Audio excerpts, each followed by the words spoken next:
Same. Yeah. Same. Yeah, so as I'm sure you've already seen, we watched Osamake, the rom-com where the childhood friend absolutely will not lose. You can just call it Osamake. That was what I was going to do, and Yeah. then I was going to forget about it as soon as we stopped. Thank God.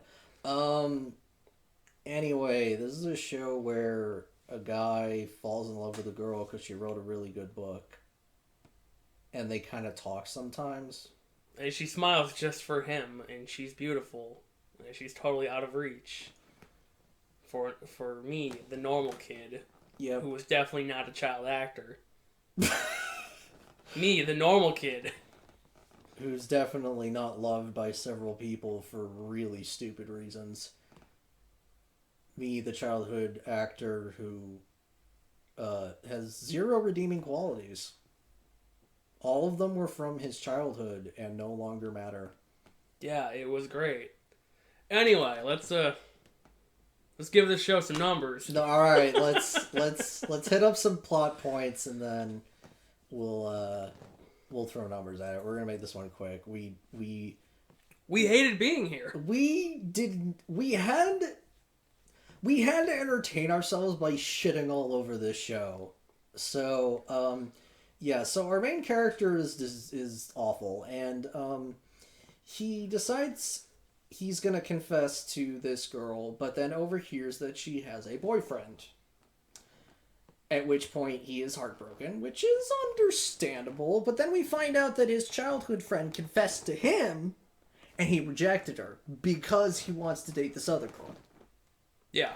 So he goes to cry about it on a bank with a bunch of Bethesda cubes, and she shows up and is like, how about good old round of revenge? And I'm like, what?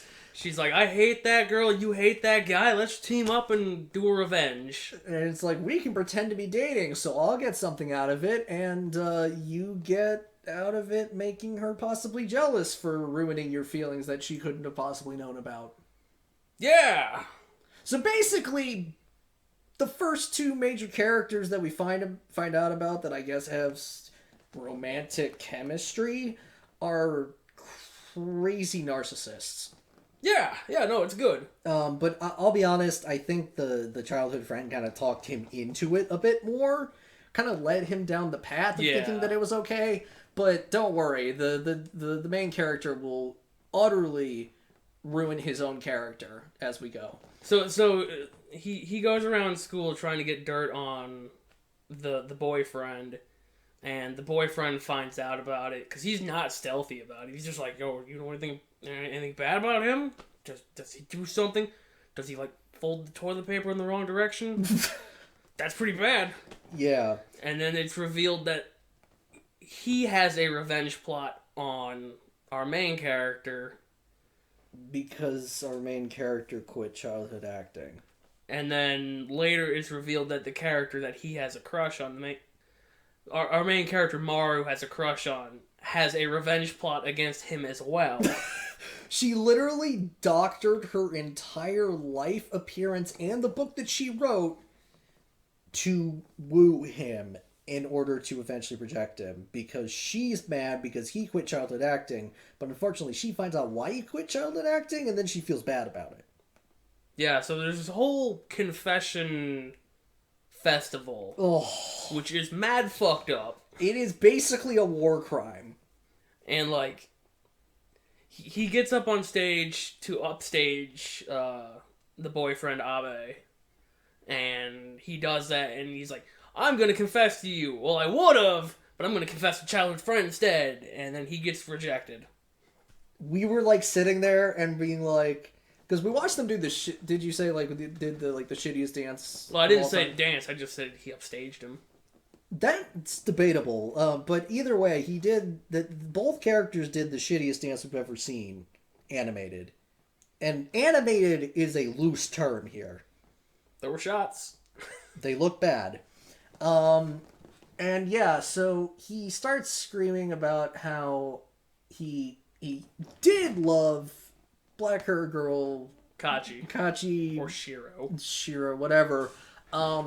But now he knows that the childhood friend is the one that he needs, and I'm like, how funny would it be if she just fucking rejected him? And then she does it. She's just like, smile on her face. No. And we were like, we just burst out laughing. And then, of course, like, he's traumatized. Childhood friend feels bad. Fucking Shiro is, like, dead. Because she was most likely going to say yes if he actually confessed to her. But, you know, nothing works the way it's supposed to. And, So, they were also videotaping this because, you know, posterity. And they uploaded it on WeTube. Yeah. And one of Maru's other childhood friends sees him and decides this is the perfect time to put her horse in the race. Yes, good old Momo-kun, Mario-chan, whatever, who is, like, almost as short as the childhood friend. Childhood friend's, like, a good 1.5 feet shorter than her She's main a whole character. head shorter. Oh, more than that. She hits, like, not even his shoulder, sometimes. Yeah. Depends on the shot. Yeah. But don't worry, our main character also has tiny hands. He does have tiny hands. And tiny arms. It's very weird. Very breakable arms. Yes. Oh, yes. We'll get to that. But yeah, she comes in and it seems really creepy because she keeps calling him Oni-san or whatever. Big brother. Big brother. And turns out she's only a year younger, so we don't have to call the cops. Yeah. Unfortunately, there are other situations in this anime where we do have to call the cops. Yeah, but we'll get there. We will. I no longer remember what happens at that point. So, Momo has tickets or, like, business cards. Yes. For this, what do you It's call an it? agency or something? Yeah, there we go, agency. And, she's got two, one for Maru and one for, Kuro, the childhood friend. Yes. And he tells his best friend at school, I forgot his name. I don't even know if he has a name. And so he's like, well, if you go, you gotta bring me. Mm-hmm. And they go, all five of them go to meet the producer man.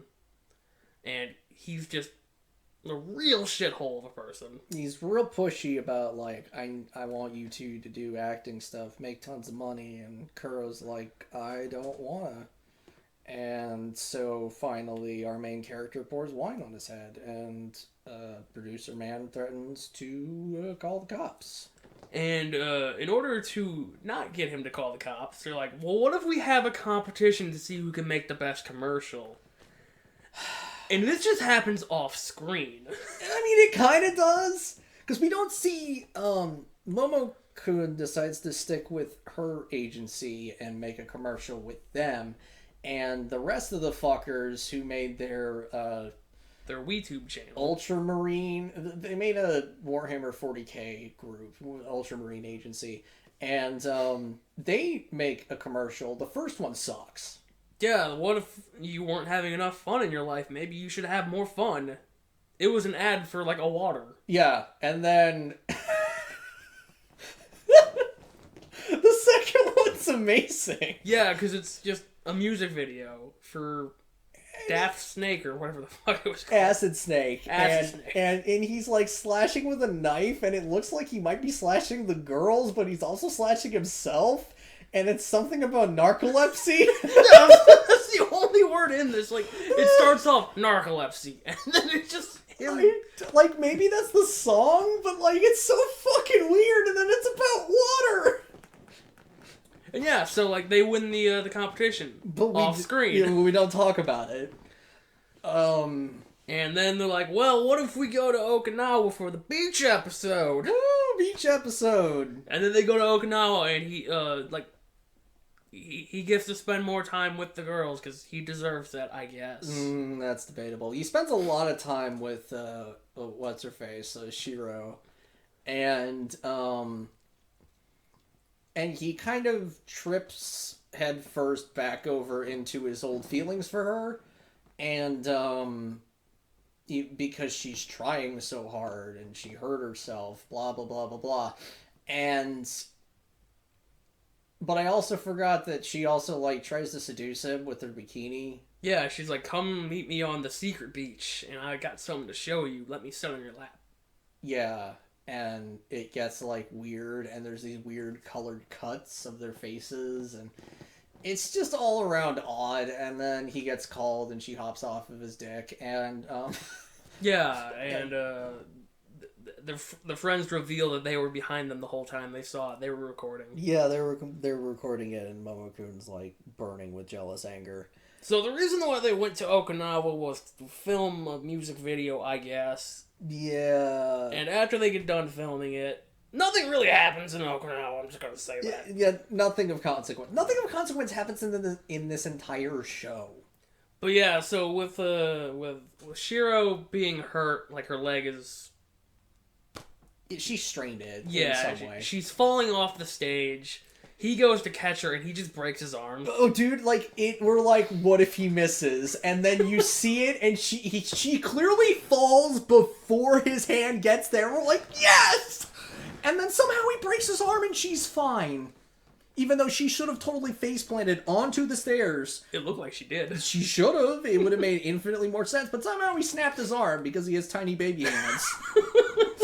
And that brings us to our last arc of the anime, or the season, where all the girls are trying to take care of him, and he's got to film the true ending to the show that he was on. Also a documentary. Yeah. And so they all take advantage of the fact that they're getting to spend time alone with him, and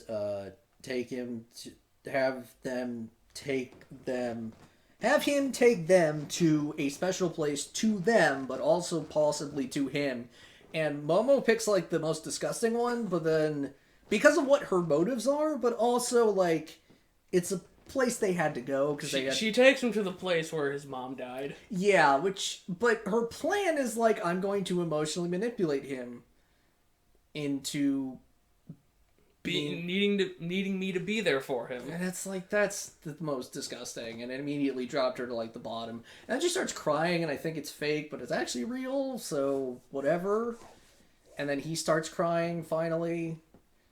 And, that's their moment? Yeah.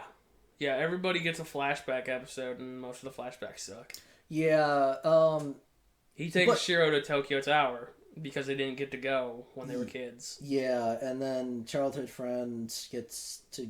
I don't remember. I'm your childhood... The cave. They go to the cave. Yeah, and then she confesses to him, and he's like, I don't know. And she's like, well, your 10 seconds are up. Let's just be childhood... How about I'm just your childhood girlfriend? It's like, what the fuck does that mean? And she's like, shut up. I'll hold my hand. Then they turn into eldritch horrors. Oh, dude, it's great. But we need to talk about, because we initially thought that red-haired girl was going to be like, or you thought redhead. I was team cat girl. Yeah. She just has a cat face, and she's all right. But we ran into the actual best character of this show. Just some random ass maid who works for Shiro. She's a fucking idiot, but she's amazing. She claims to be a genius. Like, there's a part where she writes on her on Mars cast, whatever her name is, was here.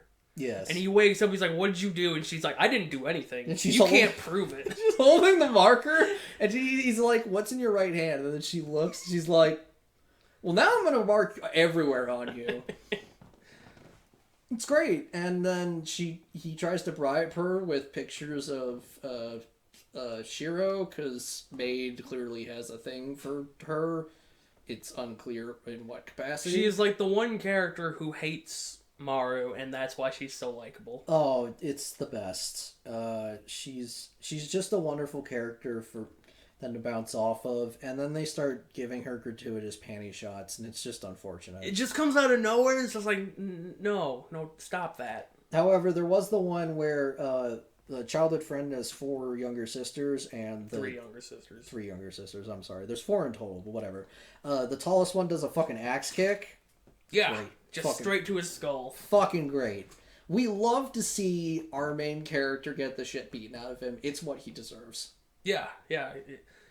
This was the first character since Manila.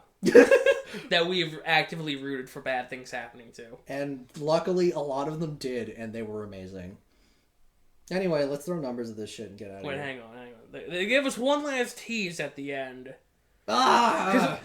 Because this show starts with his mom dying because she acted too hard. Oh yeah, we didn't even talk about that. It's fucking great. And about the first or second episode, I'm like, man, I don't think she died when she acted. I think she was acting to be dead, so that everybody around her would be like, oh, well, she died. And then she was just going to get up, and she's like, I don't want to be near this kid anymore. Well, I thought it was because she killed herself to get away from being his mom. Yes. But, yeah, no, and then we started joking around, because there's this one part of the opening that it's like, is that his mom? There's a lady in the shittiest car you've ever seen. Fucking shitty 3D Lamborghini. It looks like garbage. Straight out of X-Arm. Fucking great. And yeah, we didn't know who that was supposed to be. We still don't quite know. Might be the sister of Momo or Maria. But it's a weird shot for just a random character to be in. Anyway, so like the ending of the last episode of this season is with a long-haired Mario waking up in the hospital, and we both were losing our shit thinking that it was his mom. Dude, I was freaking the fuck out because I was like, she's actually alive! And then it was just the filming of the true final episode of the show that he was on as a kid. Also, can we talk about the fact that he would have had to be in that coma for years? He got shot when he was 17, so he was supposed to be playing a character who was like several years older, but he was 17. Like, that's fucking weird. I don't know what any of that was supposed to be. Anyway, let's give this number so we can leave. Hell yeah. Plot. 0. Hell yeah. Fucking garbage. Characters. Definitely. Wait, no, we can't give it a 0. We had give it a 1 because Catgirl and the Maid. Yeah, they were pretty good. Animation. Oh boy. That's a 1. Yeah, that's a pretty solid one. Genre strength 0. I'm hammering this with a fucking 0. This was a terrible harem anime. It just follows tropes. It doesn't even pretend to be funny. The only genuine entertainment we got out of it was the fucking maid, and the rest of the entertainment was ironic. Yeah, and the Maid takes like 10 episodes to get into the show. It's fucking terrible. The dub, we didn't watch it. Special mention. It's the Maid. No, don't give it any points for that. We already gave it points for characters. Oh, yeah, you're right. All right, total 2. Woo! Take that, X-Arm! Hell yeah. Wait, no, X-Arm. No, X-Arm's got a 0, I know. But yeah. Yeah. We gave it a -1. In the special mention, that's awesome. Yeah, hello. Oh, man. Fuck that show. Fuck this show, too. Let's leave. Bye. All right, see you guys later.